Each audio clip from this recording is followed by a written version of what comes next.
আসসালামু আলাইকুম। আমি মোহাম্মদ রিফাত হোসেন বাঁধন, পড়াশোনা করছি ঢাকা বিশ্ববিদ্যালয়ে। তো আমাদের এইচএসসি রিভিশন প্রোগ্রামের ভূগোলের দ্বিতীয় পত্রের এই খনিজ ও শক্তি সম্পদ এই অধ্যায়টি নিয়ে আজকে আলোচনা করব। সরাসরি ক্লাসে চলে যাচ্ছি। আচ্ছা, ওকে, এখানে দেখো ভাইয়া, 1 নম্বর সৃজনশীলে কি বলছে? 1 নম্বর সৃজনশীলে দেখো এখানে একটা ম্যাপ দেওয়া আছে। ওকে, এই ম্যাপে এখানে কি বলছে? ক বলয়। ক বলয়টা কোন জায়গায় মানে কোন জায়গায় ইন্ডিকেট করছে ভাইয়া? এটা হচ্ছে আমাদের মিডল ইস্টে ইন্ডিকেট করছে। ওকে, আর এই অধ্যায়ে মেইনলি তোমার এই খনিজ সম্পদের মধ্যে মিডল ইস্ট প্লাস বাংলাদেশের যে গ্যাসীয় সম্পদ আছে, কয়লা সম্পদ আছে, এগুলো মেইনলি ফোকাস করা হয়েছে। ওকে, কোন নম্বরে আসি? এখানে বলছে খনিজ সম্পদ কাকে বলে। তারপরে খ নম্বর বলছে বাংলাদেশে জলবিদ্যুৎ উৎপাদন প্রক্রিয়া ব্যাখ্যা করো, সেটাতে আমরা আসতেছি। গ নম্বরে বলছে উদ্দীপকের ক বলয়ে উত্তোলিত খনিজটির উৎপাদন বর্ণনা করো। ক নম্বরে এখানে আমাদের কি আছে ভাইয়া? এই জায়গাতে আমাদের তেলের মানে খনি আছে এবং এখান থেকে তেল উৎপাদন করা হয়। ওকে, উত্তোলন করা হয়। এবং ঘ নম্বর কি বলছে? উদ্দীপকে ইঙ্গিতকৃত খনিজটির অর্থনৈতিক গুরুত্ব বিশ্লেষণ করো। ওকে, আমরা তাহলে সলভে চলে যাই। ক নম্বরে কি দেখো ভাইয়া? ভূপৃষ্ঠের অভ্যন্তরভাগের শিল্প স্তর হতে মাটি খুঁড়ে যে প্রাকৃতিক সম্পদ আহরণ করা হয় তাই হচ্ছে কি আমাদের খনিজ সম্পদ। ওকে, খ নম্বর কি বলছে ভাই? বাংলাদেশের কর্ণফুলী নদীর পানির গতিকে কাজে লাগিয়ে বিশেষ প্রক্রিয়ায় টারবাইন ঘুরিয়ে বিদ্যুৎ উৎপাদন করা হয়। ওকে, রাঙ্গামাটি জেলায় কাপ্তাই নামক স্থানে এই বিদ্যুৎ কেন্দ্র গড়ে উঠেছে, যা 1962 সাল থেকে চালু হয়। জলবিদ্যুৎ উৎপাদন পদ্ধতি অত্যন্ত কার্যকরী একটি পদ্ধতি, যা দেশের বৈদ্যুতিক চাহিদা পূরণে ভূমিকা রাখে। কারণ এখানে তোমার প্রাকৃতিক শক্তি থেকে বলতে পারো যে আমরা বিদ্যুৎ উৎপন্ন করতেছি। ঠিক আছে, এটা 1962 সাল থেকে চালু হয়েছে। এরপরে আসি ভাইয়া, এরপরে গ নাম্বারটা দেখো, আমরা কি এটা ফাইন্ড আউট করছিলাম যে তোমার এখানে মধ্যপ্রাচ্যে তেলের খনি আছে। ঠিক আছে, এই মধ্যপ্রাচ্যে যেখানে উৎপাদিত খনিজটি হলো আমাদের তেল। নিচে মধ্যপ্রাচ্যের খনিজ তেলের উৎপাদন বর্ণনা করা হলো। ওকে, সারা বিশ্বে তেল উত্তোলনে মধ্যপ্রাচ্যের অঞ্চলগুলোর অবদান অন্যতম। মধ্যপ্রাচ্যের বিভিন্ন দেশ তেল উত্তোলন করে। মধ্যপ্রাচ্যের দেশগুলো খনিজ তেল সমৃদ্ধ, যা উক্ত দেশগুলোর অর্থনৈতিক উন্নয়নের চাবিকাঠি। মানে তোমার বেশ কয়েক দশক আগেও কিন্তু তোমার মধ্যপ্রাচ্য তেমন উন্নত ছিল না। এই তেলের খনি আবিষ্কার হওয়ার পর থেকে তারা তেল উত্তোলন করতেছে এবং সারা বিশ্বে সাপ্লাই দিচ্ছে, এবং তোমার তাদের অর্থনীতি মানে দিনের পর দিন আরো অনেক উন্নয়ন করতেছে। ঠিক আছে, তারপরে দেখি এখানে কি বলছে? খনিজ তেল উত্তোলনে প্রথম স্থান অধিকার করেছে সৌদি আরব। সৌদি আরবে সবচেয়ে বেশি তেল উত্তোলন করা হয়। ঠিক আছে, সেখানে 14টি তেল ক্ষেত্র রয়েছে। তাছাড়া মানে এছাড়া মধ্যপ্রাচ্যের অন্তর্ভুক্ত দেশ ইরানেও তেল সম্পদের ভান্ডার রয়েছে। ইরানের হামাদানে পৃথিবীর বৃহত্তম তেল শোধনাগার অবস্থিত। এই দেশের থেকে উৎপাদিত তেলের প্রায় 65% বিদেশে রপ্তানি করা হয়ে থাকে। তাহলে দেখছো কত হিউজ পরিমাণে তারা তেল রপ্তানি করে, এবং এই তাদের মূল চালিকা শক্তি বলতে পারো যে এই তেল কেন্দ্রিক বর্তমানে। ঠিক আছে, মধ্যপ্রাচ্যে ইরাক দেশটিও তেলের জন্য বিখ্যাত। ইরাকের কিরকুক তেল ক্ষেত্রটি পৃথিবীর বিখ্যাত। ওকে, এছাড়া সংযুক্ত আরব আমিরাত, কুয়েত খনিজ তেলের জন্য বিখ্যাত। এখানে দেখো চিত্রটা, এখানে আমরা একবারে ইন্ডিকেট করে দেখাইছে কোন জায়গায় তোমার মেইনলি তোমার এই তেলের ক্ষেত্রগুলো আছে। এভাবে তোমার পয়েন্ট আকারে ইন্ডিকেট করছে, তোমার পরীক্ষায় এভাবে ইন্ডিকেট করবা। ঠিক আছে, অতএব বলা যায় মধ্যপ্রাচ্যের দেশগুলো খনিজ তেল সমৃদ্ধ, যা উক্ত দেশগুলোর অর্থনৈতিক উন্নয়নের চাবিকাঠি। ওকে, এরপরে স্লাইডে আসি। দেখো ঘ নম্বরে কি বলছে ভাইয়া? ক চিহ্নিত অঞ্চলে মধ্যপ্রাচ্য যেখানে প্রধান খনিজ সম্পদ হলো খনিজ তেল, প্রধান খনিজ হচ্ছে খনিজ তেল। এখন এই বিশ্বের মোট ব্যবহৃত জ্বালানি শক্তির প্রায় 56% আসে খনিজ তেল থেকে। তার মানে কত একটা হিউজ পরিমাণ আমাদের শক্তি তোমার জ্বালানি তেল, মানে জ্বালানি শক্তি যেটা আসছে 56% আমাদের এই খনিজ তেল থেকে আসতেছে। অন্যান্য জ্বালানি শক্তি অপেক্ষা খনিজ তেল ব্যবহার করা সহজ, সুবিধাজনক ও সস্তা। ঠিক আছে, এই জন্য বিশ্বজুড়ে এর চাহিদা অপরিমেয়। নিচে খনিজ তেলের অর্থনৈতিক গুরুত্ব আলোচনা করা হলো। মোটর গাড়ি, বাস, ট্রাক, রেল, জাহাজ, বিমান প্রভৃতি চালাতে খনিজ তেল ব্যবহৃত হয়। সাবমেরিন, যুদ্ধ বিমান, কামানবাহী গাড়ি, ট্যাঙ্ক প্রভৃতি চালানোর জন্য খনিজজাত তেল ব্যবহার করা হয়ে থাকে। Okay, tractor, harvester, thresher, pump set, generator প্রভৃতি চালানোর জন্য পেট্রোল, ডিজেল, কেরোসিন ব্যবহার করা হয়ে থাকে। মানে তুমি যে কোনো যন্ত্র যে তুমি যাও সব জায়গাতে তোমার এখানে তেল অথবা কয়লা দিয়ে তোমার প্রথমে ধরো তোমার কয়লা দিয়ে কিন্তু তোমার ইয়া করা হইতো, তোমার ট্রেন চালনা করা হইতো স্টিম ইঞ্জিন দিয়ে। এরপরে কি যখন তোমার ডিজেলের ব্যবহার শুরু হয়, তেল, তারপরে তোমার পেট্রোল, ডিজেল, কেরোসিন, ধীরে ধীরে কিন্তু সব যন্ত্রতে কিন্তু এগুলা ছড়াই গেছে। ঠিক আছে, কয়লা ছাড়াও ডিজেলের সাহায্যে তাপবিদ্যুৎ উৎপাদন করা হয়। এছাড়া শিল্প কারখানায় এর ব্যবহার রয়েছে। ঠিক আছে, এখন সুতরাং বলা যায় খনিজ তেল এমন একটি সম্পদ যা দ্বারা বিশ্বের প্রতিটি দেশই প্রত্যক্ষ ও পরোক্ষভাবে উপকৃত হচ্ছে এবং মানব কল্যাণে এর গুরুত্ব অপরিসীম। 2 নম্বর কোশ্চেন আজ দেখি ভাইয়া। 2 নম্বর কোশ্চেনে কিন্তু তোমার সেম মানে সেম ক্যাটাগরি। এখানে তোমার এখানে মধ্যপ্রাচ্যটাকে ইন্ডিকেট করছে ক নম্বরে। এখন আমরা প্রশ্নে চলে আসি। এখানে ক নম্বরে বলছে কয়লা কি, তারপর বলছে যান্ত্রিক সভ্যতার ভিত্তি হলো আকরিক লৌহ, ব্যাখ্যা করো। সেটা আমরা আসতেছি।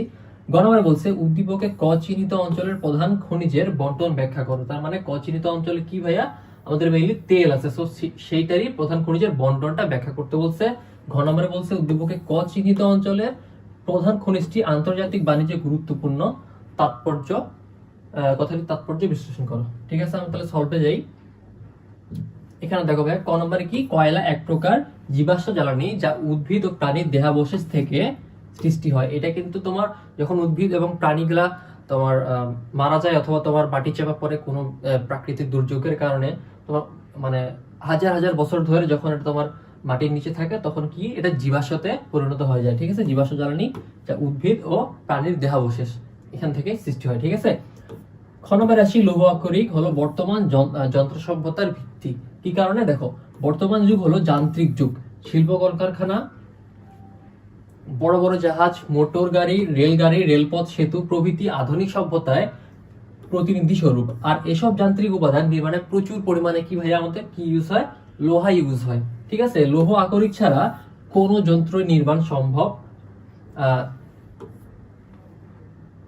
সম্ভব নয়। তাই বলা যায় আধুনিক যন্ত্র সভ্যতায় তৈরি। ঠিক আছে, আধুনিক যুগ যন্ত্র সভ্যতায় তৈরি। ওকে, এখন হ্যাঁ গ নম্বরে আসি। গ নম্বরে দেখো উদ্দীপকে ক চিহ্নিত অঞ্চলটা কি হয়েছে ভাই, আমাদের ক চিহ্নিত অঞ্চলটা হচ্ছে আমাদের এখানে মধ্যপ্রাচ্য, এবং এখানে আবার সেম ভাবে ইন্ডিকেট করছে কোন জায়গায় তোমার তেল ক্ষেত্রগুলো আছে। ঠিক আছে, এখন এটা হচ্ছে খনিজ তেল সারা বিশ্বের তেল উত্তোলন মধ্যপ্রাচ্যের অঞ্চলগুলোর অবদান অন্যতম। ওকে, মধ্যপ্রাচ্যের বিভিন্ন দেশ তেল উত্তোলন করে। মধ্যপ্রাচ্যের দেশগুলো খনিজ তেল সমৃদ্ধ, যা উক্ত দেশগুলোর অর্থনৈতিক উন্নয়নের চাবিকাঠি। খনিজ তেল উত্তোলনে প্রথম স্থান অধিকার করেছে সৌদি আরব। সৌদি আরব সবচেয়ে বেশি খনিজ তেল উত্তোলন করে। ঠিক আছে, সেখানে 14টি তেল ক্ষেত্র রয়েছে। এছাড়া মধ্যপ্রাচ্যের অন্তর্ভুক্ত দেশ ইরানেও তেল সম্পদের ভান্ডার আছে। ইরানের হামাদানে পৃথিবীর বৃহত্তম তেল শোধনাগার অবস্থিত। এদেশ থেকে উৎপাদিত তেলের প্রায় 65% বিদেশে রপ্তানি করা হয়। মধ্যপ্রাচ্যের ইরাক দেশটিও তেলের জন্য বিখ্যাত। ইরাকের কিরকুক তেল ক্ষেত্রটি পৃথিবীর বিখ্যাত। ওকে, এছাড়া সংযুক্ত আরব আমিরাত, কুয়েত খনিজ তেলের জন্য বিখ্যাত। ওকে, ঘ নম্বরে আসি ভাই। ঘ নম্বরে দেখো আমাদের ক চিহ্নিত অংশটা কি ছিল ভাই, আমাদের এখানে তেলের খনি আছে। এখানে মধ্যপ্রাচ্যের তেলের খনি। ঠিক আছে, এখন দেখো আন্তর্জাতিক ভাবে বাণিজ্যে তেলের মতো গুরুত্বপূর্ণ খনিজ সম্পদ দ্বিতীয়টি নেই। কারণ তোমার ডেইলি লাইফ থেকে শুরু করে তুমি বাসে তোমার স্কুলে যাও অথবা তুমি তোমার অটোতে করে তোমার স্কুলে যাও। বর্তমানে অটো কিন্তু ব্যাটারি চালিত, কিন্তু তোমার আগে কি ছিল, আগে কিন্তু এখনো তোমার তেল চালিত তোমার যন্ত্রগুলো আছে। সো তোমার তেল চালিত যে যন্ত্রগুলো আছে সেগুলো যেন কিন্তু তেল মাস্ট বি লাগবেই। সো তোমাকে এখানে তোমার ডেইলি লাইফের কিন্তু ডিপেন্ড করতে হচ্ছে এই খনিজ তেলের উপরে। ঠিক আছে, সব কয়েকটি দেশ তেল সম্পদে সমৃদ্ধ হওয়ার, তেলের ব্যবহার দিনব্যাপী ব্যাপক ও বহুমুখী হয়, আন্তর্জাতিক বাণিজ্যে একটি রাজনৈতিক হাতিয়ার হিসেবেও ব্যবহৃত হচ্ছে। কারণ তুমি যদি বাইরে, বাংলাদেশ কিন্তু তোমার তেল উৎপন্ন করতেছে না, এখানে কিন্তু বাংলাদেশ গ্যাস উৎপন্ন করে।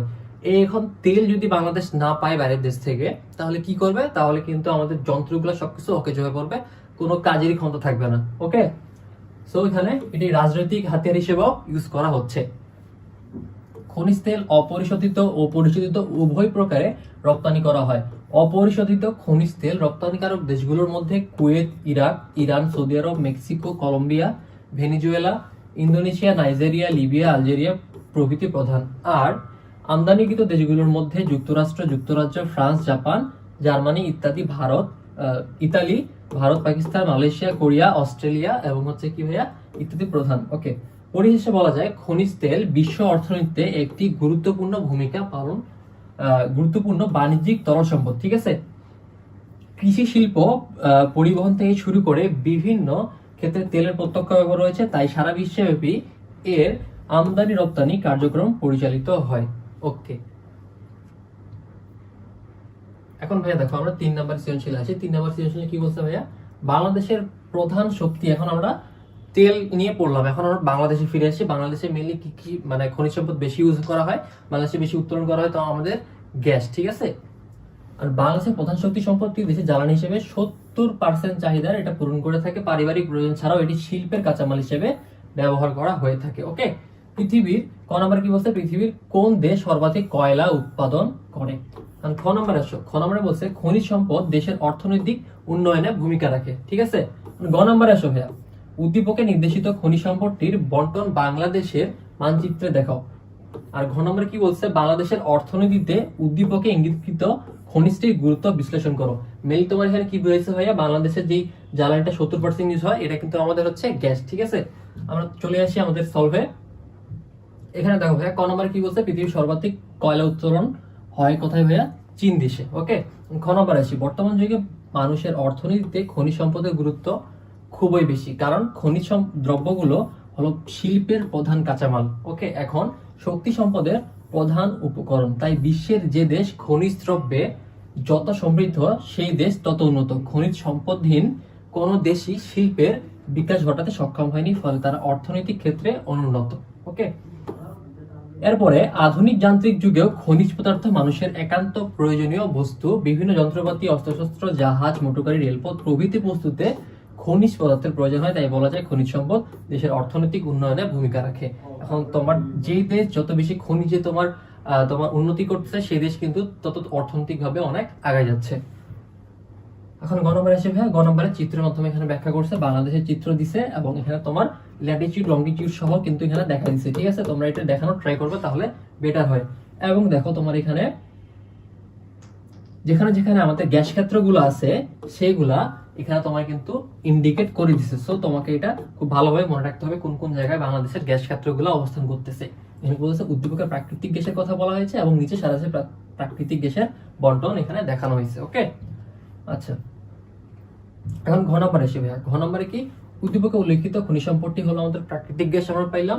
নিচে বাংলাদেশের অর্থনীতিতে প্রাকৃতিক গ্যাসের গুরুত্ব ব্যাখ্যা করা হলো। ওকে, এখন বাংলাদেশ খনিজ সম্পদের সমৃদ্ধ না হলেও প্রাকৃতিক গ্যাসের ভান্ডার রয়েছে এবং এই প্রাকৃতিক গ্যাসের প্রাপ্যতার উপর ভিত্তি করে এদেশে অনেক শিল্প কলকারখানা পরিচালিত হয়। ঠিক আছে, যেমন আমাদের পোশাক শিল্পে, তাছাড়া তোমার বলতে পারো যে আমাদের সার কারখানায় যে তোমার সার উৎপাদনে আমাদের কিন্তু এই তোমার এই গ্যাস কিন্তু খুব আমাদের ব্যবহার হয় এবং এটি কিন্তু আমাদের মেইনলি চালিকা শক্তি হিসেবে ইউজ করা হচ্ছে। এখন আসো, ফলে সরকারের রাজস্ব বৃদ্ধি পায়। এভাবে দেশের অর্থনৈতিক চাকাকে সচল রাখতে প্রাকৃতিক গ্যাসের মতো খনিজ সম্পদ গুরুত্বপূর্ণ ভূমিকা পালন করে। বাংলাদেশের তাপ বিদ্যুৎ কেন্দ্রগুলোতে প্রাকৃতিক গ্যাস দ্বারা বিদ্যুৎ উৎপাদন করা হচ্ছে। তোমার বাংলাদেশের এই তোমার গ্যাস তোমার ইলেকট্রিসিটি উৎপাদন করতেছে, তোমার এখানে সার উৎপাদন করতেছে এবং শিল্প কলকারখানার ব্যবহার হচ্ছে। মানে আমাদের সব জায়গাতে এই আমাদের যে গ্যাস প্রাকৃতিক সম্পদটা আছে সেটা ব্যবহার করতেছি আমরা। এটি আমাদের শিল্পোন্নয়ন ও প্রাত্যহিক জীবনে বিরাট ভূমিকা রাখছে। আমাদের দেশে বিদ্যুতের প্রায় 90.66% গ্যাস ভিত্তিক। তাহলে ভাবো, আমাদের দেশে যদি গ্যাস না থাকতো তাহলে আমরা বিদ্যুৎ কিভাবে উৎপন্ন করতাম এবং আমরা কিভাবে আমাদের দেশকে লিড করতাম। ঠিক আছে, তার মানে আমাদের দেশে গ্যাসের গুরুত্ব অনেক। বাংলাদেশে প্রাপ্ত প্রাকৃতিক গ্যাসের শুধু শিল্পেই কাঁচামাল হিসেবে ব্যবহৃত হয় না, এগুলো গৃহস্থলীতে জ্বালানি হিসেবে আমরা ব্যবহার করি। প্রাকৃতিক গ্যাস ব্যবহারের ফলে কৃষি উন্নয়ন ও শিল্প উন্নয়ন সম্ভব হচ্ছে। উৎপাদন বৃদ্ধির ফলে উদ্ধৃত পণ্য রপ্তানি করা সম্ভব হচ্ছে, ফলে রপ্তানি আয় বৃদ্ধি এবং আমদানি হ্রাস পাচ্ছে। ওকে, এখন আসো, এছাড়া সার শিল্পের কাঁচামাল হিসেবে প্রাকৃতিক গ্যাস অধিক হারে ব্যবহার করা হয়, যা থেকে কৃষিক্ষেত্রে ব্যাপক উন্নয়ন সাধিত হচ্ছে। এবং এখানে আসো, এভাবে প্রাকৃতিক গ্যাস ব্যবহারের ফলে কৃষি উন্নয়ন, শিল্প উন্নয়ন এবং কি কি হচ্ছে ভাইয়া, সার্বিক উন্নয়নে সাধিত হচ্ছে। ফলে কর্মসংস্থান আমাদের বৃদ্ধি পাচ্ছে, আর কি হচ্ছে ভাইয়া, দেশের প্রবৃদ্ধির হার বৃদ্ধি পাচ্ছে। ওকে, তাই বলা যায় দেশের অর্থনৈতিক উন্নয়নে প্রাকৃতিক গ্যাস গুরুত্বপূর্ণ ভূমিকা পালন করছে। ওকে, এখন ভাইয়া 4 নম্বর কোশ্চেন আসো। 4 নম্বর কোশ্চেনে দেখো, এখানে উদ্দীপকে কি দেওয়া আছে, এখানে খনিজ দেওয়া আছে, এখানে ক দেওয়া আছে, এখানে খ দেওয়া আছে, আর এখানে কি দেওয়া আছে, ব্যবহার। ব্যবহারের পরে এখানে নিচে কি ইন্ডিকেট করছে, সভ্যতার আধুনিকায়ন ও নগরায়ন বৃদ্ধিতে প্রধানত ব্যবহৃত হয়। ওকে, এরপরে আসো, লিকুইড গোল্ড নামে পরিচিত পরিবহন ও জ্বালানি খাতে ব্যবহার করা হয়। এখন আসো ক নম্বরে আসো, এখানে কি বলছে, শক্তি সম্পদ কাকে বলে। আর এটাতে আসতেছি, বাংলাদেশে কোন শ্রেণীর কয়লা বেশি পাওয়া যায়। বড় প্রক্রিয়া সবচেয়ে ভালো তোমার কয়লা পাওয়া যায়, এটা আমরা জানি, কিন্তু কোন শ্রেণীর কয়লা বেশি পাওয়া যায় সেটা এখন জানবো। এশিয়া মহাদেশে উদ্দীপক ক, খনিজের উৎপাদন বর্ণনা করো।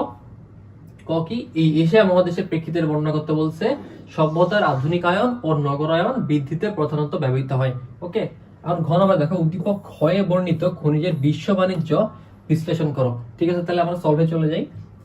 এখন দেখো ভাই, ক নম্বরে কি, শক্তি সম্পদ কি হচ্ছে ভাইয়া, আমাদের প্রকৃতি প্রদত্ত যে সকল পদার্থ হতে শক্তি পাওয়া যায়, সিম্পলি সেটাকে হচ্ছে আমাদের শক্তি সম্পদ বলতেছি। এখন খ নাম্বারে আসো, বাংলাদেশে মেইনলি তোমার নিকৃষ্ট শ্রেণীর কয়লা বেশি পাওয়া যায়। ঠিক আছে, যেসব কয়লার কার্বনের পরিমাণ কম থাকে এবং ছাই ও গন্ধকের পরিমাণ বেশি, যেসব কয়লাকে সেসব কয়লাকে নিকৃষ্ট শ্রেণীর কয়লা বেশি। এখানে নিকৃষ্ট শ্রেণীর কয়লায় মধ্যে পিট ও বিটুমিনাস উল্লেখযোগ্য। ঠিক আছে, বাংলাদেশের বেশিরভাগ কয়লা ক্ষেত্র বিটুমিনাস ও পিট জাতীয় কয়লার উত্তোলন করা হয়ে থাকে। এখন আমরা ভাই গ নম্বরে আসি। গ নম্বরে দেখো কি বলা হয়েছিল, ক খনিজ সম্পদটি মানে কি হচ্ছে ভাই, আমাদের লৌহ আকরিক। এটা আমাদের মেইনলি সভ্যতার আধুনিকায়ন ও নগরায়ন বৃদ্ধিতে ব্যবহৃত হচ্ছে। ওকে, বিশ্বের বিভিন্ন দেশের লৌহ আকরিক উত্তোলন করা হয়। এশিয়ার মহাদেশের বেশ কয়েকটি দেশে লৌহ আকরিক সঞ্চিত আছে। নিচে এশিয়া মহাদেশে লৌহ আকরিকের উৎপাদন ব্যাখ্যা করা হলো। ঠিক আছে, আমরা দেখি এখন এখানে কি বলছে। এশিয়া মহাদেশের মধ্যে চীন, ভারত, ইরান, জাপান প্রভৃতি দেশে লৌহ আকরিক উত্তোলন করা হয়ে থাকে। ঠিক আছে, এখন নিচে এসব দেশে 19 সালে কি পরিমাণ লৌহ আকরিক উত্তোলন করা হয় তার একটি তালিকার মধ্যে এখানে দেখাই দিছে। এখানে দেখো 1 2 3 4 4টা দেশ দিছে। এখানে চীন, ভারত, কাজাকিস্তান আর হচ্ছে ইরান দিছে। ওকে, 19 সালে কি 35, এখানে তোমার 21, এখানে 4.30, 3.80। ওকে, অতএব বলা যায় এশিয়া মহাদেশের বহু দেশ লৌহ আকরিক উৎপাদনে ভূমিকা রাখে। ওকে, এখন আসো আমাদের ঘ নম্বরে আসো ভাইয়া। এখানে কি ছিল ভাইয়া, আমাদের খ নম্বরে খনিজ সম্পদটি কি ছিল ভাইয়া, আমাদের খনিজ তেল ছিল। আমরা এটা কিভাবে আইডেন্টিফাই করতেছি, এখানে দেখো লিকুইড গোল্ড নামে পরিচিত। তার মানে তোমার এটা কি থাকবে, লিকুইড থাকবে। এবং এটা আমাদের যে খনিজ, আমরা পেট্রোল পাই অথবা ডিজেল বলো, যেই জ্বালানিটা পাই সেটা হচ্ছে আমাদের লিকুইড গোল্ড নামে পরিচিত। এবং এটাকে আমরা কি বুঝতেছি, এটা আমাদের খনিজ তেল। ঠিক আছে, এখন আসো ভূগর্ভস্থ বিভিন্ন শিলা স্তর থেকে উত্তোলিত তেলকে খনিজ তেল বলে। খনিজ তেল বিশ্বব্যাপী গুরুত্বপূর্ণ সম্পদ, তাই সারা বিশ্বব্যাপী এর বাণিজ্য কার্যক্রম সচল। মধ্যপ্রাচ্য সহ বিশ্বের বিভিন্ন দেশ তেল উত্তোলন করে থাকে। আন্তর্জাতিক বাণিজ্যে তেলের মতো গুরুত্বপূর্ণ খনিজ সম্পদ দ্বিতীয়টা নাই। স্বল্প কয়েকটি দেশ তেল সম্পদে সমৃদ্ধ হওয়ায় তেলের ব্যবহার বিশ্বব্যাপী ব্যাপক ও বহুমুখী হয়। আন্তর্জাতিক বাণিজ্যে এটি রাজনৈতিক হাতিয়ার হিসেবে ব্যবহৃত হচ্ছে, একটু আগে আমরা পড়লাম। খনিজ তেল অপরিশোধিত ও পরিশোধিত দুই অবস্থাতে তোমার রপ্তানি করা হয়। অপরিশোধিত তেল, খনিজ তেল রপ্তানিকারক দেশগুলোর মধ্যে Kuwait, Iraq, Iran, Saudi Arab, Mexico, Colombia, Venezuela, Indonesia, Nigeria, Libya, Algeria প্রভৃতি প্রধান। আর আমদানিকৃত দেশগুলোর মধ্যে যুক্তরাষ্ট্র, যুক্তরাজ্য, France, Japan, Germany, Italy, Bharat, Pakistan, Malaysia, Korea, Australia এবং ইত্যাদি প্রধান। ঠিক আছে, পরিশেষে বলা যায় খনিজ তেল বিশ্ব অর্থনীতিতে একটি গুরুত্বপূর্ণ বাণিজ্যিক তরল সম্পদ এবং কৃষি, শিল্প, পরিবহন থেকে শুরু করে বিভিন্ন ক্ষেত্রে তেলের প্রত্যক্ষ ব্যবহার রয়েছে। তাই সারা বিশ্বব্যাপী এর আমদানি রপ্তানি কার্যক্রম পরিচালিত হয়। ঠিক আছে, ওকে। এরপরে ভাইয়া 5 নম্বরে আসি। এখানে দেখো, এখানে কি দেখাইছে, আবার সেম এখানে দেখাইছে, ক দেখাইছে, খ দেখাইছে। ক নম্বরে কি দেখাইছে, খনিজ সম্পদ, প্রাকৃতিক গ্যাস। এখানে বাংলাদেশের প্রাকৃতিক গ্যাসকে ইন্ডিকেট করছে, এখানে বাংলাদেশ দেখাইছে। আর এখানে শক্তি সম্পদ কি দেখাইছে ভাইয়া, আমাদের বিদ্যুৎ উৎপন্ন হচ্ছে, মানে গ্যাসকে আমরা ইউজ করে আমরা বিদ্যুৎ উৎপন্ন করছি, এটাই তোমার এখানে দেখাইছে। এখন কোশ্চিন আসি, তাপ বিদ্যুৎ কাকে বলে। খ নম্বরে বলছে কয়লা কিভাবে গঠিত হয়, এটা আমরা আসতেছি। পানি থেকে খ সম্পদের উৎপাদন প্রক্রিয়া ব্যাখ্যা করো। তার মানে কি ভাইয়া, খ সম্পদ মানে বিদ্যুৎ, বিদ্যুৎ পানি দিয়ে বিদ্যুৎ কিভাবে হয়, টারবাইন দিয়ে, ঠিক আছে, সেটা আমরা ব্যাখ্যা করব। উদ্দীপকে আলোচিত দেশের উন্নয়ন ক খনিজের ভূমিকা বিশ্লেষণ করো। এখন ক খনিজ কি আমাদের প্রাকৃতিক গ্যাস, এখন প্রাকৃতিক গ্যাসের আমরা ভূমিকা বিশ্লেষণ করব, ঠিক আছে। আমরা সলভে চলে আসি। ক নম্বর কি ভাই, সাধারণত প্রাকৃতিক গ্যাস, খনিজ তেল, কয়লা প্রভৃতি পুড়িয়ে যে বিদ্যুৎ উৎপাদন করা হয় তাকে বলা হয় তাপবিদ্যুৎ, ঠিক আছে।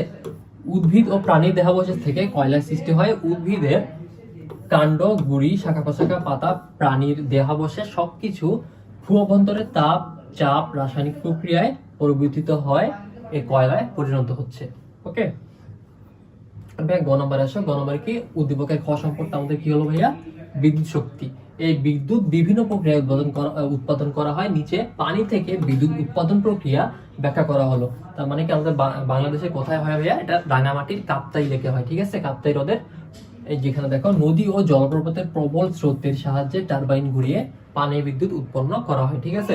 বাংলাদেশের রাঙামাটি জেলায় কাপ্তাই হ্রদের প্রবাহমান পানির গতি শক্তিকে কাজে লাগিয়ে পানি বিদ্যুৎ উৎপাদন কেন্দ্র গড়ে উঠেছে, যা কর্ণফুলী বিদ্যুৎ কেন্দ্র নামে পরিচিত, ঠিক আছে। এটা কত সালে হয় ভাইয়া, 1962 সালে, 62 সাল থেকে এই কেন্দ্রে বিদ্যুৎ উৎপাদন শুরু হয়, ঠিক আছে। প্রথমে এই বিদ্যুৎ কেন্দ্র থেকে বিদ্যুৎ উৎপাদন হতো 40 মেগাওয়াট, কিন্তু বর্তমানে কত হচ্ছে ভাইয়া, বর্তমানে এই কেন্দ্র থেকে 230 মেগাওয়াট বিদ্যুৎ উৎপন্ন করা হচ্ছে। ওকে, এই কেন্দ্রে মোট ইউনিটের সংখ্যা কয়টা ভাইয়া, মোট ইউনিট হচ্ছে আমাদের 5টা।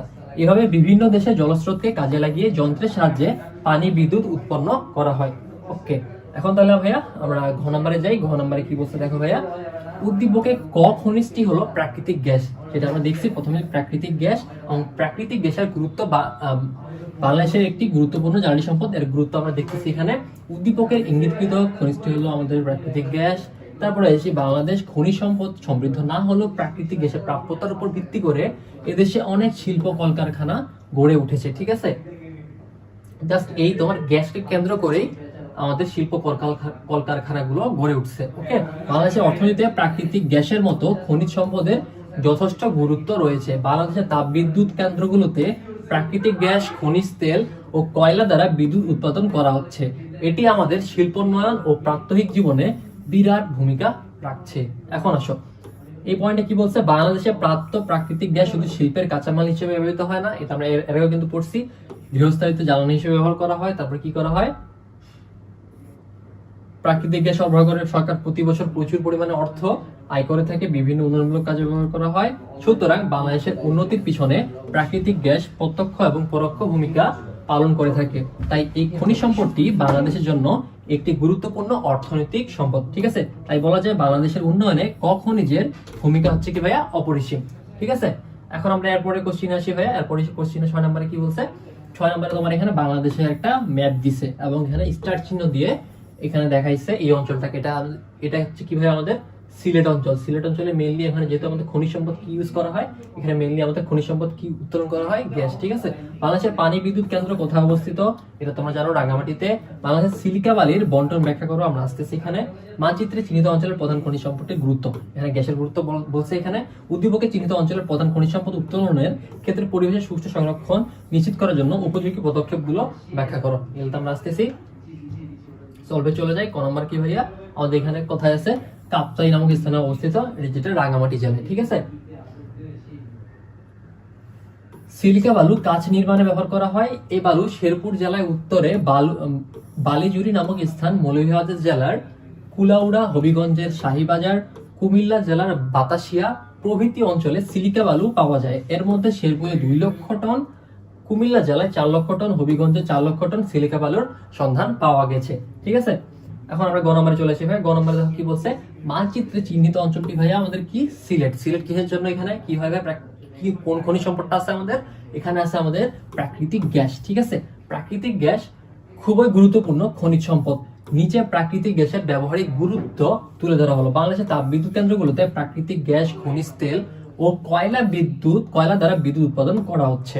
ওকে, এখন দেখো, প্রাকৃতিক গ্যাস আমাদের শিল্প উন্নয়নের প্রাথমিক জীবনে ভূমিকা রাখছে।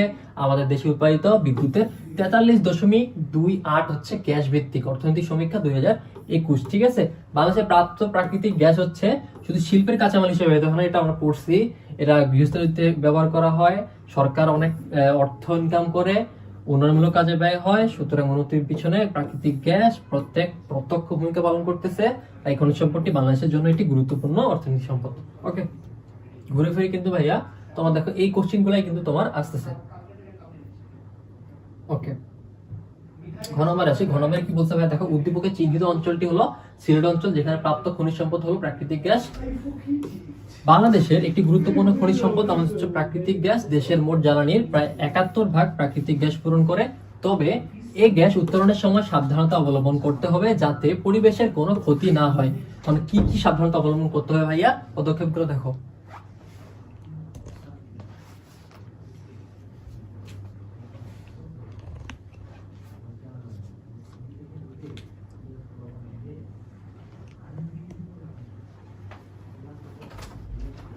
আচ্ছা ভাই, এখন তাহলে আমরা পদক্ষেপগুলো দেখি। প্রাকৃতিক গ্যাস উত্তোলনের ক্ষেত্রে পরিবেশের সুষ্ঠু সংরক্ষণ নিশ্চিত করার উপযোগী পদক্ষেপগুলো নিচে আলোচনা করা হলো। গ্যাস উত্তোলনের সময় সর্বোচ্চ সাবধানতা অবলম্বন করতে হবে যাতে কোনো ফাঁক দিয়ে গ্যাস বের না হয়। ঠিক আছে, এখন আসো আর কি ভাই বলছে, গ্যাস উত্তোলনের ক্ষেত্রে পরিবেশ আইনের নীতিমালা মেনে চলতে হবে, নীতিমালা বহির্ভূত হবে। গ্যাস উত্তোলন করলে শাস্তির আওতায় আনতে হবে, সর্বোচ্চ নিরাপত্তা বিধান রাখতে হবে, দক্ষ অভিজ্ঞ শ্রমিক দ্বারা কার্য পরিচালনা করতে হবে, যথাযথ বিজ্ঞানসম্মত উপায়ে গ্যাস উত্তোলন করতে হবে, পর্যাপ্ত প্রশিক্ষণ প্রদান করতে হবে। ঠিক আছে, এরপরে কি গ্যাস উত্তোলনে পরিবেশ বান্ধব ও বিজ্ঞানসম্মত নতুন নতুন কৌশল আবিষ্কার করতে হবে, সঠিকভাবে পরিবেশ সংরক্ষণ আইন যথাসম্ভব মেনে কার্য পরিচালনা করতে হবে। এখন কি ভাইয়া শেষ কি বলছে, পরিশেষে বলা যায় বাংলাদেশের প্রাকৃতিক গ্যাসের একটি অনবায়নযোগ্য প্রাকৃতিক সম্পদ। এটি উত্তোলনের সময় খেয়াল রাখতে হবে যাতে সর্বনিম্ন অপচয়ের মাধ্যমে সর্বোচ্চ পরিবেশ সংরক্ষিত হয়। কারণ অনবায়নযোগ্য মানে কি ভাইয়া, এটা আমরা আর রিসাইকেল করতে পারবো না। ঠিক আছে, এটা একবার যদি আমরা ইউজ করি সো এটা গন, এটা আসতেছে না। এখন দেখো ভাইয়া 7 নম্বরে কি বলছে, যন্ত্র সভ্যতার মূল ভিত্তি হিসেবে পরিচিত খনিজটি বর্তমানে অস্ট্রেলিয়া সর্বাধিক উত্তোলন করা হয়। তার মানে কি এখানে ভাইয়া আমাদের আয়রনের কথা বলছে। ওকে, মানে লৌহ শিল্পের কথা বলছে। জাপান খনিজটিতে সমৃদ্ধ না হলেও আমদানিকৃত অশোধিত খনিজটি ব্যবহার করে ব্যাপক শিল্পায়ন ঘটেছে। ঠিক আছে, শীর্ষ কয়লা উত্তোলনকারী দেশ কোনটি? এটা গেল ভারতের খনিজ তেলের উৎপাদন। ব্যাখ্যা করো, আসতেছি। উদ্দীপকে ইঙ্গিতকৃত খনিজটি রপ্তানি বাণিজ্যে ব্যাখ্যা করো। ওকে, আর ঘ নম্বর কি বলছে, ইঙ্গিতকৃত খনিজটি বিশ্ব বন্টন মানচিত্রে দেখাইতে বলছে। আমরা এখন সলভে চলে আসি ভাইয়া। পৃথিবীতে আমরা সবচেয়ে জানি কি তোমার কয়লা উত্তোলনকারী সবচেয়ে দেশ বেশি হলো তোমার চীন। ঠিক আছে, এখন খ নম্বরে খনিজ তেল উত্তোলনে ভারত বিশ্বে তেমন প্রসিদ্ধ না হলেও দক্ষিণ এশিয়ায় মোটামুটি প্রসিদ্ধ। ভারতের আসাম, মুম্বাই ও গুজরাট রাজ্যে প্রচুর তেল উত্তোলিত হয়। আসামের লখিমপুর জেলায় ডিগবয় তেল খনি ভারতের প্রথম 1867 সালে তেল উত্তোলন কেন্দ্র ও শোধনাগার। ঠিক আছে, এছাড়া আসামের বদরপুর ও মাসিমপুরে তেল খনি আছে, প্রসিদ্ধ এটা। তাছাড়া অন্ধ্রপ্রদেশের গোদাবরী নদীর অববাহিকায়, তামিলনাড়ুর কাবেরী অববাহিকা প্রভৃতি স্থানে প্রচুর পরিমাণে তেলের খনি আছে। সম্ভাবনাময় তেল সঞ্চয়কারী টারশিয়ারি যুগের পাললিক শিলা স্তর ভারতের বিভিন্ন জায়গায় ছড়িয়ে থাকলেও এখন পর্যন্ত মাত্র 6টি অঞ্চলে ব্যবসায়িকভাবে তেল উত্তোলন করা হয়। ওকে, এখন দেখো ভাইয়া গ নম্বরে ভাইয়া আমরা ওখানে তোমার উদ্দীপক থেকে কি পাইলাম, ওটা হচ্ছে আমাদের লৌহ আকরিক। ঠিক আছে, এখন লোহাকে যন্ত্র সভ্যতার ভিত্তি বলা হয়। ওকে, এখন আমরা দেখি এখানে লৌহ আকরিকের আন্তর্জাতিক বাণিজ্য খুবই ব্যাপক। যেসব দেশ লৌহ আকরিক উৎপাদন করে সেই সমস্ত দেশ অর্থনৈতিকভাবে উন্নত। ওকে, কারণ তারা এই আকরিক অন্য দেশে রপ্তানি করে। যেসব দেশ লৌহ আকরিক রপ্তানি করে তাদের মধ্যে উল্লেখযোগ্য কি হচ্ছে ভাইয়া, যুক্তরাজ্য, ব্রাজিল, অস্ট্রেলিয়া, সুইডেন, দক্ষিণ আফ্রিকা, জাপান, রাশিয়া প্রভৃতি এসব দেশ লৌহ আকরিকে রপ্তানির মাধ্যমে অর্থনৈতিকভাবে কিভাবে উন্নত হচ্ছে। পরিশেষে বলা যায় লৌহ আকরিক বহুল ব্যবহার্য একটি সর্বাধিক গুরুত্বপূর্ণ খনিজ সম্পদ। তাই এই শিল্পের রপ্তানিকারক দেশগুলো বেশ উন্নত। বিজ্ঞানের উত্তরোত্তর উন্নতির ফলে লৌহ আকরিকের ব্যবহারের ক্ষেত্র বৃদ্ধি পাচ্ছে, ফলে বিশ্বব্যাপী লৌহ আকরিকের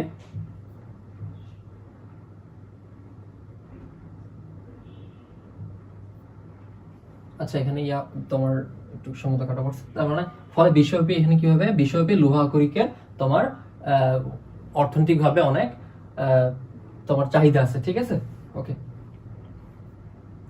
ঘ নম্বরে আসি। ঘ নম্বরে কি দেখো ভাই, এখানে চিত্র ব্যাখ্যা করতে বলছে। তো এখানে দেখি উদ্দীপকে ইঙ্গিতকৃত খনিজটি হলো লৌহ আকরিক। লৌহ আকরিকের বিশ্ব বন্টন মানচিত্রের মাধ্যমে ব্যাখ্যা করা হলো। তোমার এখানে এই লোহা কণিকের এটা এখানে দেখাইছে মানচিত্রের মাধ্যমে।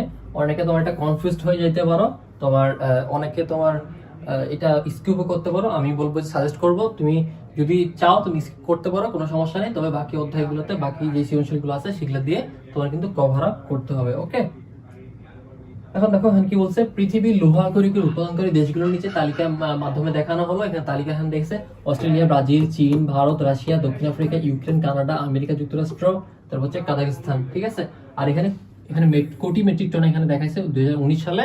এখানে হচ্ছে তোমার অস্ট্রেলিয়া 93, ব্রাজিলে 48, চীনে 35, ভারতে 21, রাশিয়ায় 9.9, দক্ষিণ আফ্রিকায় 7.7, ইউক্রেনে 6.20, কানাডায় 5.40, আমেরিকা যুক্তরাষ্ট্রে 4.80 এবং কাজাখস্তানে 4.30। ঠিক আছে, এটা আমাদের ইউএসজিএস থেকে এটা পাইছে, ইউএস জিওলজিক্যাল সার্ভে, এর শর্ট টার্ম বলা হয় ইউএসজিএস, মিনারেল কমোডিটি সামারিস, জানুয়ারি 2020-এর। ঠিক আছে, এরপর আসো পৃথিবীতে প্রায় 250 কোটি মেট্রিক টন লৌহ আকরিক সঞ্চিত আছে বলে অনুমান করা হয়। এর অধিকাংশই চীন, Brazil, Australia, Bharat, Russia, Ukraine যুক্তরাষ্ট্র, কাজাখস্তান, দক্ষিণ আফ্রিকা ও কানাডায় অবস্থিত। পৃথিবীর মোট উৎপাদনের প্রায় 98% চীন, Brazil, Australia, Bharat, Russia, Ukraine ও দক্ষিণ আফ্রিকা হতে উত্তোলন করা হয়। ঠিক আছে, এছাড়া Peru, Chile, Mexico, Venezuela, Japan প্রভৃতি দেশেও কিছু কিছু লৌহ আকরিক উৎপাদন করা হয়ে থাকে।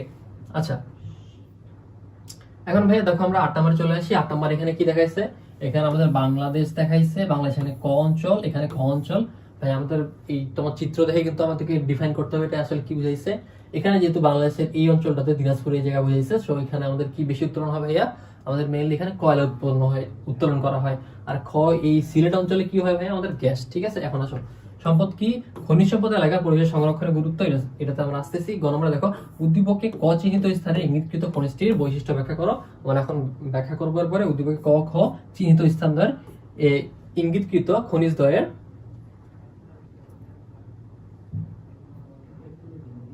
আচ্ছা এখানে তোমার কি বলছে,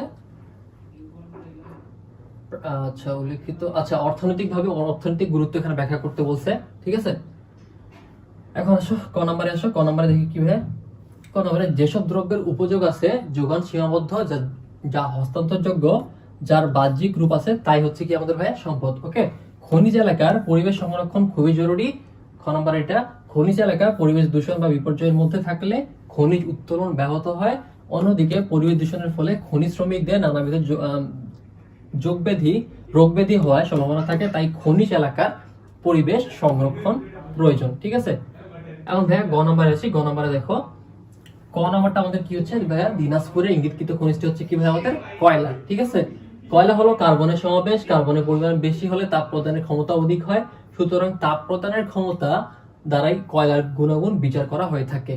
গুণাগুণের বিচারে কয়লাকে অ্যান্থ্রাসাইট, বিটুমিনাস, লিগনাইট, বাদামি ও পিট কয়লা নামে শ্রেণীবিভাগ করা হয়। সবচেয়ে ভালো হচ্ছে কি ভাইয়া অ্যান্থ্রাসাইট, এই কয়লাটা আমাদের তোমার বড় পুকুরে কিন্তু পাওয়া যায়। ঠিক আছে, অ্যান্থ্রাসাইট জাতীয় কয়লা সর্বাপেক্ষা কঠিন ও উৎকৃষ্ট শ্রেণীর। এই কয়লা ঘন, কৃষ্ণবর্ণ, উজ্জ্বল ও ভারী। এটা কঠিন বলে সহজে প্রজ্বলিত হতে চায় না। তবে একবার যখন প্রজ্বলিত হলে নীল আভাযুক্ত প্রচন্ড তাপ উৎপন্ন হয় এবং দীর্ঘ সময় পর্যন্ত চলতে থাকে। ঠিক আছে, এর মধ্যে 95% কার্বন থাকবে। বিটুমিনাস মধ্যম শ্রেণীর কয়লা। এখানে কি এ কয়লা কৃষ্ণবর্ণের ও ভঙ্গুর। এটা থেকে প্রচুর তাপ উৎপন্ন হয় কিন্তু সামান্য ধোঁয়া বের হয়। এর মধ্যে 82% কার্বন, 5% হচ্ছে কি ভাই হাইড্রোজেন থাকে। ঠিক আছে, পৃথিবীর সঞ্চিত কয়লার 75% ভাইয়া এই শ্রেণীর। ঠিক আছে, এখন দেখো লিগনাইট জাতীয় কয়লা হলো নিকৃষ্ট শ্রেণীর। এ কয়লা নরম ও ভঙ্গুর। এর রং বাদামি বলে একে বাদামি কয়লাও বলে। এতে 65% কার্বন থাকে। ঠিক আছে, এতে জলীয় বাষ্প ও গ্যাসের পরিমাণ বেশি থাকায় তাপ প্রদানের শক্তি কম। পিট সবচেয়ে নিকৃষ্ট শ্রেণী কয়লা এবং পিটকে ঠিক কয়লা বলা চলে না, কারণ উদ্ভিদ কয়লায় রূপান্তরিত হওয়ার এটা প্রথম স্তর। ঠিক আছে, এতে 59% আমাদের কার্বন থাকবে এবং জ্বালালে খুব ধোঁয়া উৎপন্ন হয়। ঠিক আছে, ঘ নম্বরে আসি ভাই। ঘ নম্বরে কি, উদ্দীপকে ক খ চিহ্নিত স্থানটি হলো দিনাজপুর ও সিলেট। ইঙ্গিতকৃত খনিজ দ্বয় কি হচ্ছে ভাইয়া কয়লা, আর একটা সিলেটে কি ভাইয়া আমাদের প্রাকৃতিক গ্যাস পাওয়া যায়।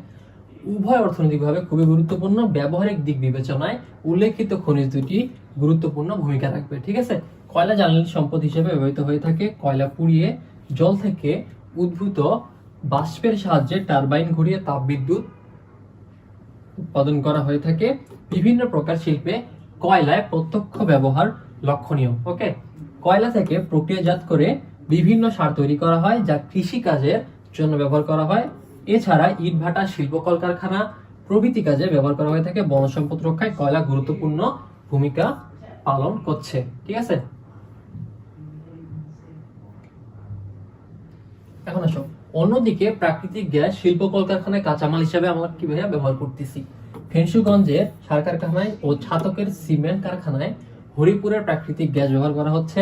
ঘোড়াশালের সার কারখানায় তিতাস গ্যাস কাঁচামাল হিসেবে ব্যবহার করা হয়।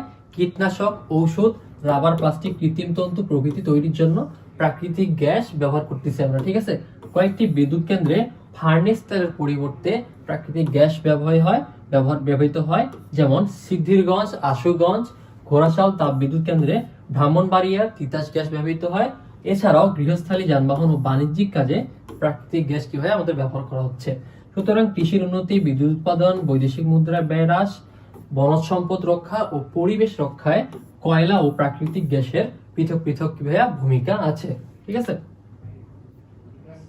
9 নম্বর কোশ্চেনে দেখো ভাইয়া, 9 নম্বর এখানে কি বলছে, প্রথমে তোমার এখানে সেম আবার তোমার পৃথিবীর এখানে মানচিত্র দিছে এবং এখানে তোমার মিডল ইস্টকে চিহ্নিত করছে। তার মানে কি ভাইয়া, আমাদের কোশ্চেন দেখে বুঝা পাচ্ছি এখানে আমাদের কাজ হচ্ছে আমাদের খনিজ তেল নিয়ে। ঠিক আছে, এখন ক নম্বরে আসো খনিজ সংজ্ঞা। এটা তোমরা জানো, উদ্ভিদ দেহাবশেষ হতে কয়লা উৎপত্তি হয়, এটা আমরা ব্যাখ্যা করছি। এখন গ নম্বরে আসো উদ্দীপকে ক চিহ্নিত অঞ্চলের প্রধান খনিজ সম্পদের উৎপাদন আলোচনা করো। ক হচ্ছে কি ভাইয়া, এখানে ক আমাদের কি দেখা হচ্ছে ভাইয়া, এখানে ক হচ্ছে আমাদের এখানে খনিজ তেল। ঠিক আছে, সেটা আমাদের উৎপাদন ব্যাখ্যা করতে বলছে, আলোচনা করতে বলছে। উদ্দীপকে ক চিহ্নিত অঞ্চলের ইঙ্গিতকৃত খনিজ সম্পদের বিশ্ব অর্থনীতিতে গুরুত্ব ব্যাখ্যা করে, এটা কিন্তু আমরা ব্যাখ্যা করছি। তবু আমরা দেখে আসো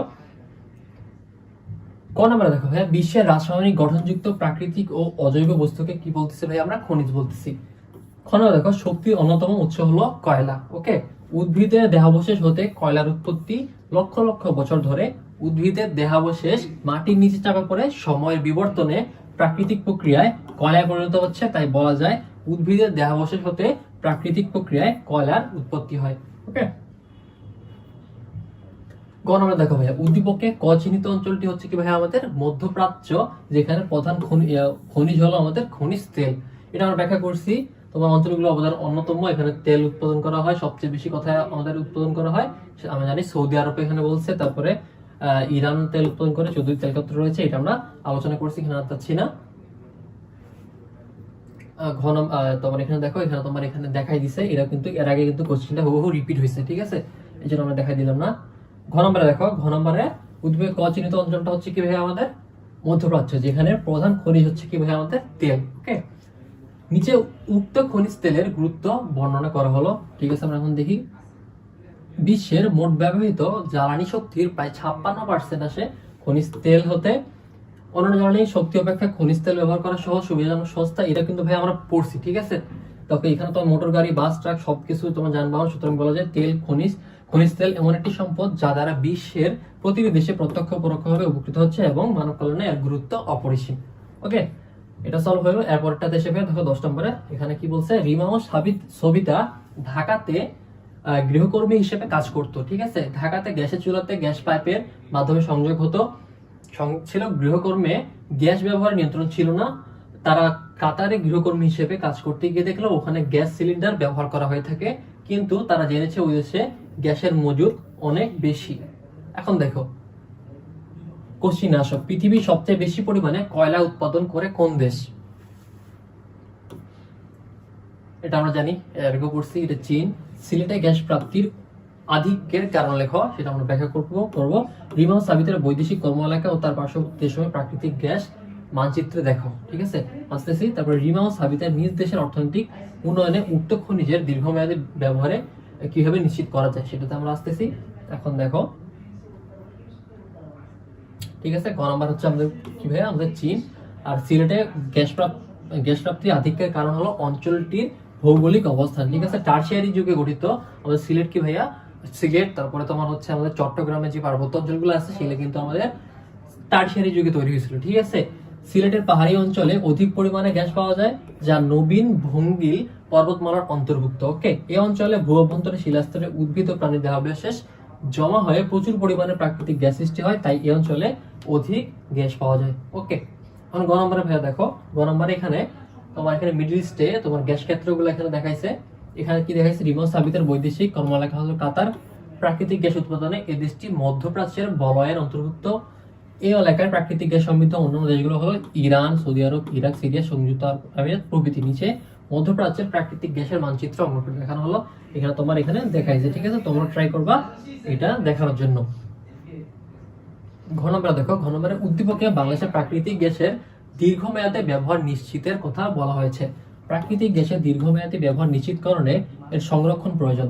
ঠিক আছে, প্রাকৃতিক গ্যাস এক ধরনের অনবায়নযোগ্য, মানে তুমি এটা একবার ইউজ করলেই সেখানে শেষ, সেটাকে আবার তুমি রিইউজ করতে পারতেছ না। নবায়নযোগ্য খনিজ সম্পদ এদের পরিমাণ যেমন সীমাবদ্ধ, তেমনি উৎপাদন ও সরবরাহ সীমাবদ্ধ, কিন্তু সময়ের সাথে সাথে এদের চাহিদা বৃদ্ধি পাচ্ছে। ঠিক আছে, তাই আমাদের সম্মিলিত স্বার্থে এদের যথোপযুক্ত সংরক্ষণ জরুরি। আমরা কিন্তু তোমার যে গ্যাস যেটা আছে এটা কিন্তু আমরা অনেকেই কিন্তু অবহেলা করি, মানে তোমার গ্যাসের চুলা অন করে রাখি, যাদের তোমার বাসায় গ্যাসের সাপ্লাই আছে তারা কিন্তু এই কাজটা করে, কিন্তু এটা কিন্তু আমাদের দেশের জাতির জন্য কিন্তু একটা বলতে পারো একটা লস। ঠিক আছে, এখানে কি বলছে, ব্যবহারে বাহুল্য হ্রাস, বিকল্প জ্বালানির ব্যবহার, প্রযুক্তিগত উৎকর্ষতা, সচেতনতা বৃদ্ধির মাধ্যমে প্রাকৃতিক গ্যাসের সংরক্ষণ সম্ভব। প্রাকৃতিক গ্যাস সীমাহীন নয়, এই সম্পর্কে সচেতনতা বৃদ্ধি পেলে সকল স্তরের অর্থনৈতিক কাজকর্মে সংরক্ষণ ও উৎকর্ষ সাধন সম্ভব হবে। তাই উল্লেখিত পদক্ষেপগুলোর যথাযথ পালনের মাধ্যমে প্রাকৃতিক গ্যাসের দীর্ঘমেয়াদী ব্যবহার নিশ্চিতের পাশাপাশি দেশের অর্থনৈতিক উন্নয়নও সম্ভব। ওকে, এখন ভাই 11 নম্বরে আসি। 11 নম্বরে দেখো কি ভাই, রংপুরের রহিমা তার এলাকায় প্রাপ্ত খনিজের উত্তোলন ও ইটভাটায় সেটির ব্যবহার দেখে অত্যন্ত দুশ্চিন্তাগ্রস্ত, কিন্তু সে ঢাকায় এসে একটি খনিজের রান্নায় ব্যবহার করে দেখে অত্যন্ত মুগ্ধ হয়। তার মানে কি ভাই, এটা হচ্ছে আমাদের গ্যাস বুঝাইছে। ওকে, এই খনিজটি অধিকাংশ শিল্প কলকারখানায় বিশেষ করে কৃষি কাজের প্রয়োজনীয় সার তৈরির কাজে ব্যবহার করা হয়ে থাকে। এখন আসলে শক্তি সম্পদ কাকে আমরা জানি, কিভাবে কলেজ সৃষ্টি হয় এটা আমরা জানি। গ নম্বরে কি, উদ্দীপকে ইঙ্গিতকৃত খনিজ দুটির মানচিত্রে অবস্থান ব্যাখ্যা করতে বলছে, আমরা ব্যাখ্যা করব। তারপরে বাংলাদেশের অর্থনৈতিক উন্নয়নে উদ্দীপকে উল্লেখিত খনিজের তাৎপর্য। তার মানে একটা হচ্ছে কয়লা, একটা হচ্ছে আমাদের কি ভাইয়া, আমাদের হচ্ছে একটা কয়লা আর একটা হচ্ছে গ্যাস। ঠিক আছে,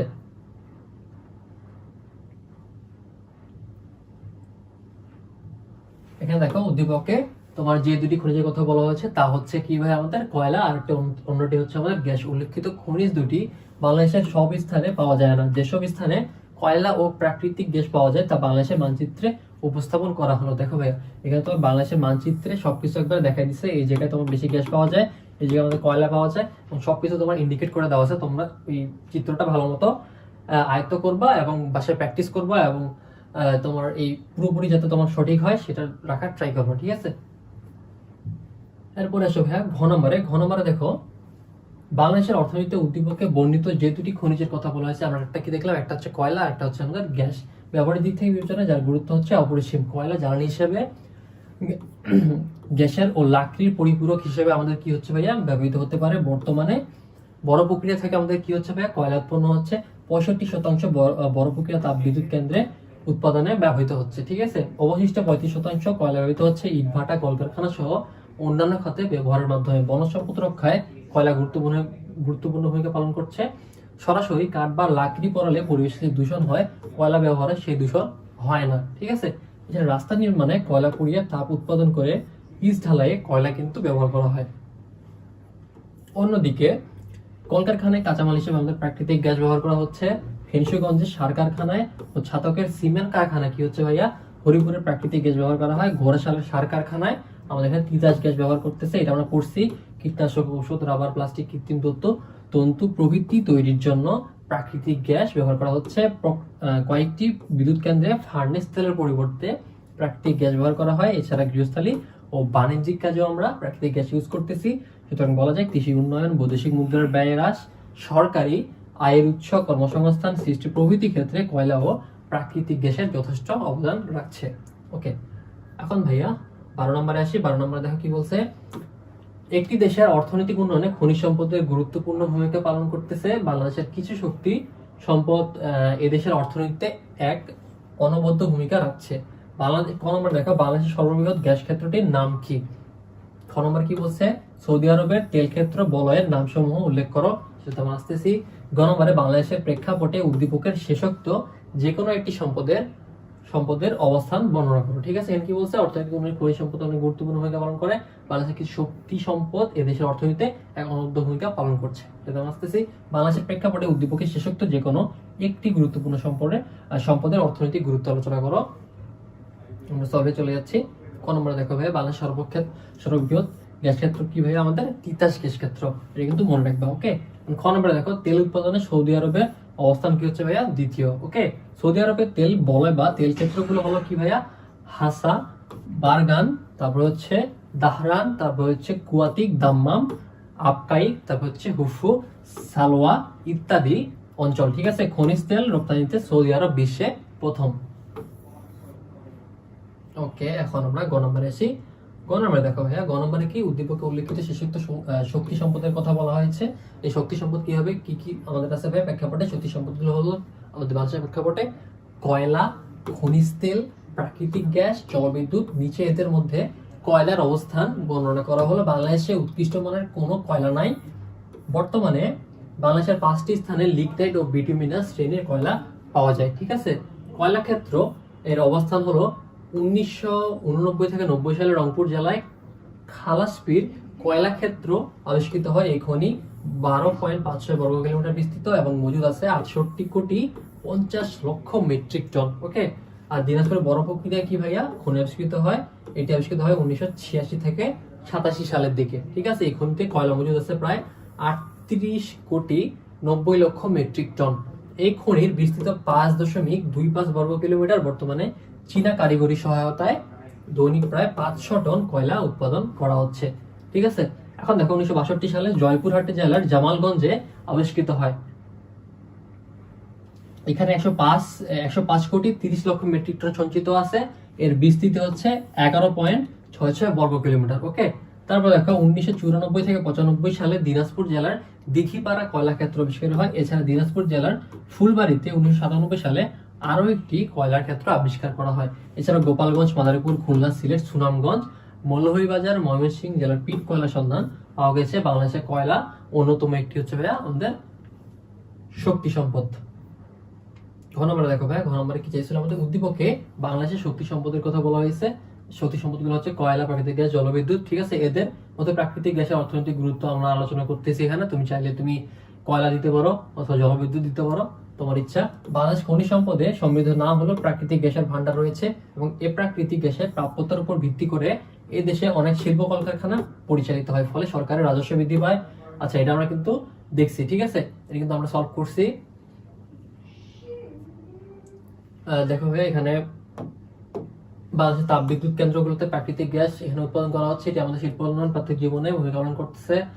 90.66% গ্যাস ভিত্তিক। ঠিক আছে, তারপর হচ্ছে বাংলাদেশের প্রাপ্ত প্রাকৃতিক গ্যাস শিল্পের কাঁচামাল হিসেবে ব্যবহার করা হয় না। ঠিক আছে, বাংলাদেশের প্রাপ্ত প্রাকৃতিক গ্যাস শুধু শিল্পের কাঁচামাল হিসেবে ব্যবহার করা হয় না, এগুলো গৃহস্থালিতে জ্বালানি হিসেবেও ব্যবহার করা হয়। প্রাকৃতিক গ্যাস সরবরাহের ফলে কৃষি উন্নয়ন ও শিল্প উন্নয়নে সম্ভব হয়েছে। উৎপাদন বৃদ্ধির ফলে উদ্ভিদ পণ্য রপ্তানি করা সম্ভব হচ্ছে, ফলে রপ্তানি আয় বৃদ্ধি এবং আমদানি হ্রাস পাচ্ছে। ওকে, তাই বলা যায় প্রাকৃতিক গ্যাস বাংলাদেশের অর্থনীতিতে গুরুত্বপূর্ণ অবদান রাখে। এখন দেখো ভাই 13 নম্বর আসো। 13 নম্বর কি বলছে, বাংলাদেশের বেশ কিছু অধাতব খনিজ পদার্থ রয়েছে যা দৈনন্দিন ব্যবহারের ক্ষেত্রে যথেষ্ট গুরুত্ব বহন করে। তবে এই সকল খনিজ পদার্থ ব্যবহারের ক্ষেত্রে আমাদের যথেষ্ট সজাগ থাকা দরকার, যাতে যথেষ্ট যথেচ্ছাচার ব্যবহার পরিলক্ষিত না হয়। ক নম্বরের সময়, ক নম্বরে কি বলছে, যুক্তরাষ্ট্রের হ্রদ অঞ্চলে কোন খনিজ সম্পদটি দেখা যায়। ক নম্বরে কোন কোন ক্ষেত্রে গ্রাফাইটের ব্যবহার দেখা যায়। এটা আমরা আসতেছি। উদ্দীপকের আলোচিত 3টি গুরুত্বপূর্ণ খনিজ সম্পদের বর্ণনা দাও। এখানে তোমার বর্ণনা দিতে বলছে, তোমার কি বাংলাদেশে কি ভাইয়া তেল আছে, তোমার এখানে গ্যাস আছে, তারপরে কি আছে ভাইয়া আমাদের এখানে গ্যাস পাচ্ছি, আমরা কয়লা পাচ্ছি। ওকে, আচ্ছা আমরা সলভে আসছি, দেখি। ক নম্বরে দেখো, ক নম্বরে বলছে যুক্তরাষ্ট্রের হ্রদ অঞ্চলে লৌহ আকরিক খনিজ সম্পদটি দেখা যায়।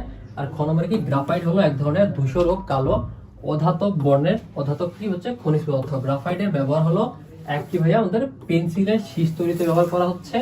ধাতু গলানোর পাত তৈরিতে ব্যবহার হচ্ছে, 3 নম্বরে বিভিন্ন যন্ত্রের ক্ষয়েরতে ব্যবহার হয়, 4 নম্বর কি বিদ্যুৎ পরিবাহী ছাপখানার অক্ষর রং প্রস্তুত পিচ্ছিল উজ্জ্বলকারক পদার্থ হিসেবে আমাদের কি হয় গ্রাফাইট ব্যবহার করা হচ্ছে।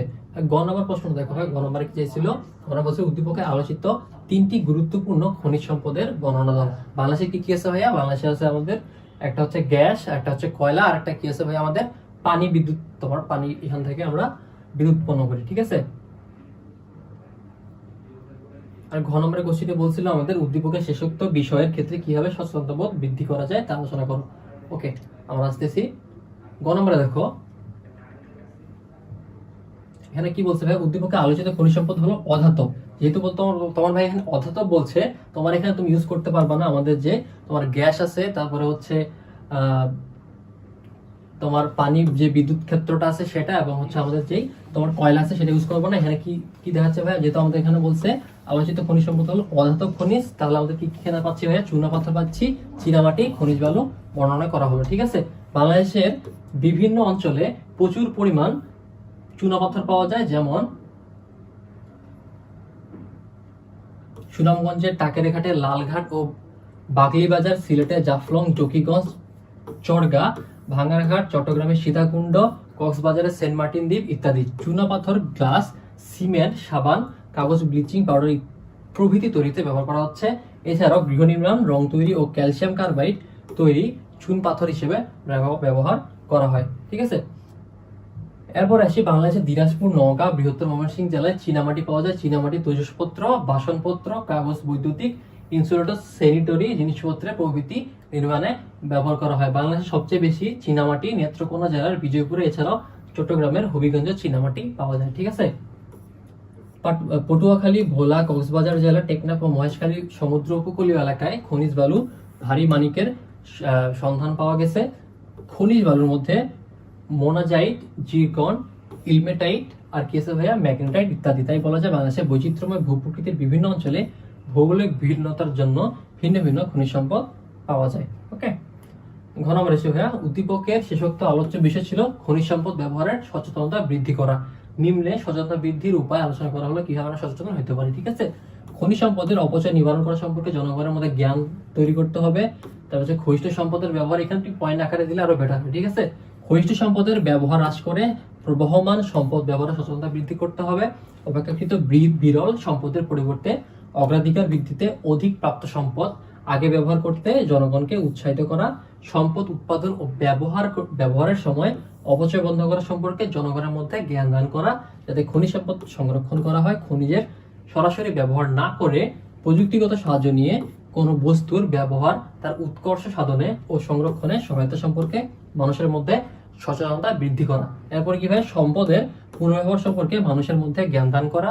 তারপরে কি আসতে হবে, জনগণকে শিক্ষিত করা এবং খনিজ সম্পদের ব্যবহার সম্পর্কে মাঝে মাঝে প্রচারণা চালানো। এছাড়াও সরকারের নীতি ও নির্ধারণ ও প্রয়োগ সঠিকভাবে করা। তাই বলা যায় উপরিউক্ত বিষয়গুলো সম্পর্কে জনগণকে সঠিক দিক নির্দেশনা ও জ্ঞান দান করলে খনিজ সম্পদ ব্যবহারের মানুষ সচেতন হবে এবং এতে কোটি কোটি টাকা খনিজ সম্পদ অপব্যবহারের হাত থেকে আমাদের রক্ষা হবে, ঠিক আছে।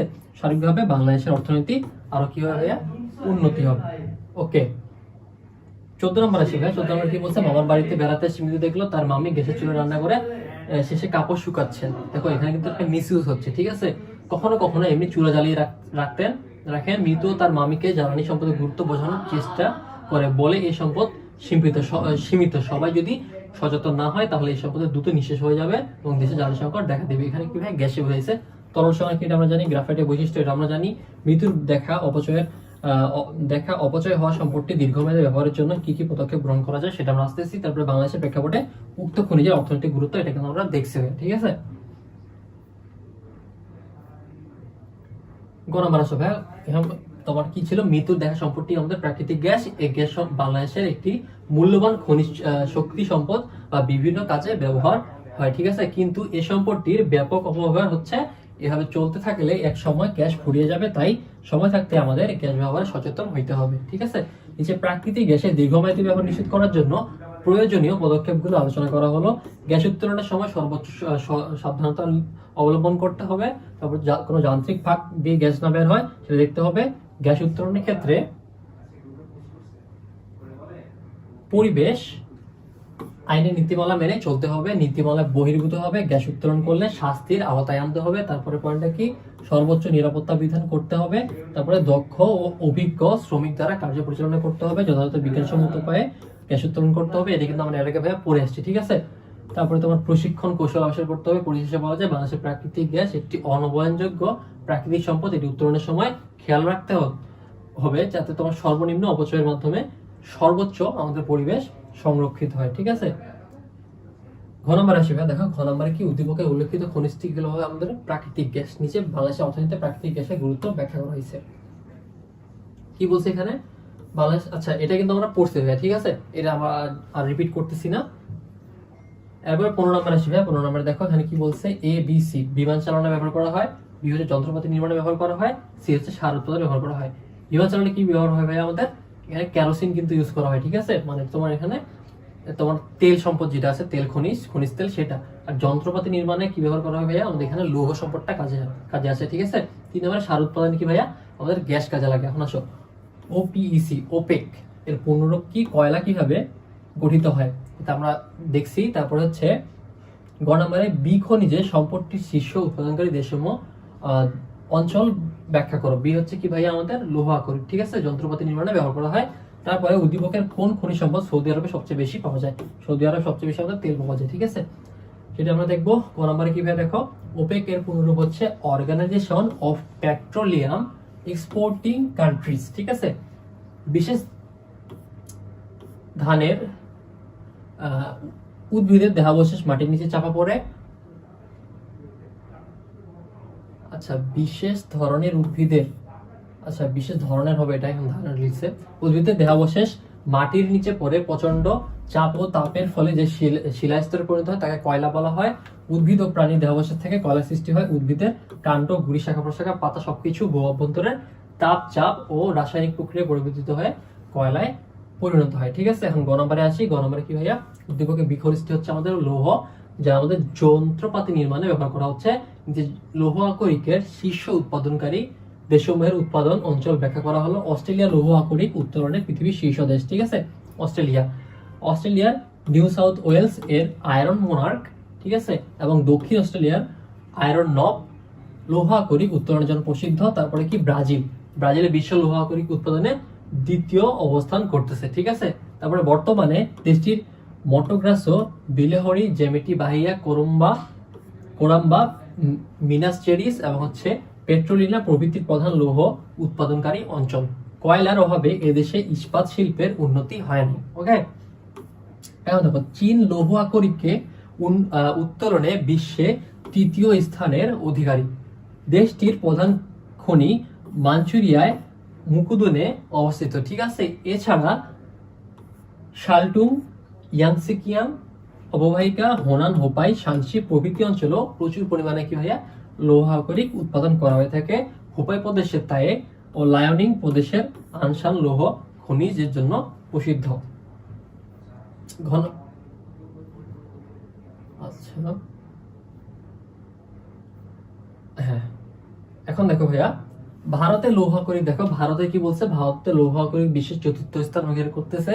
ভারতে হেমাটাইট শ্রেণীর লৌহ সবচেয়ে বেশি পাওয়া যাচ্ছে এবং ম্যাগনেটাইট দেশে 2য় সর্ববৃহৎ তোমার লৌহবর্গীয় খনিজ সম্পদ, ঠিক আছে। ভারতের প্রধান লৌহ খনিগুলো হলো বিহারের মালভূমি, তোমার হচ্ছে সিংভূম, তারপর হচ্ছে উড়িষ্যার কেওনঝাড়, তারপর হচ্ছে ময়ূরভঞ্জ, তারপর হচ্ছে বোনাই, মধ্যপ্রাচ্যের দ্রুগ, বাস্তার, রায়পুর, বিলাসপুর প্রভৃতি অঞ্চলে অবস্থিত, ঠিক আছে। এরপরে রাশিয়া বিশ্বের লৌহ আকরিক উত্তোলন হচ্ছে কি ভাইয়া, 5ম, ওকে।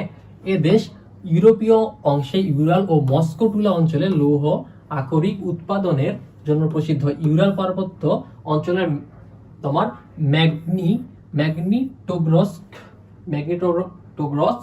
এবং কুজনেক্স খনি এলাকায় প্রচুর উন্নত মানের ম্যাগনেটাইট জাতের লৌহ পাওয়া যায়, ওকে। আচ্ছা ভাই, এখন ঘ নম্বরে দেখো উদ্দীপকে এ অর্থাৎ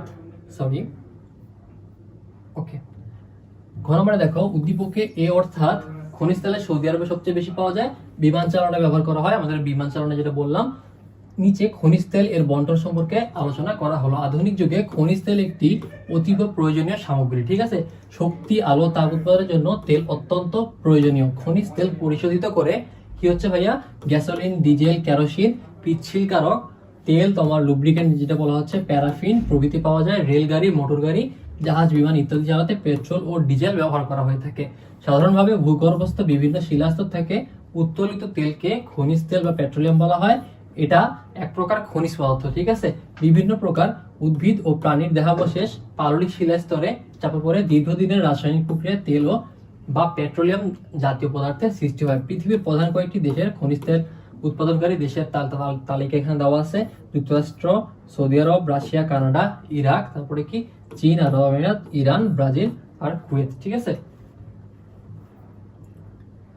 শেষে কি ভাইয়া, উদ্দীপকের আলোচিত খনিজ তেলটি উৎপাদনের জন্য সৌদি আরব অন্যতম। এদেশের তেল উৎপাদনে বিশ্বের দ্বিতীয়।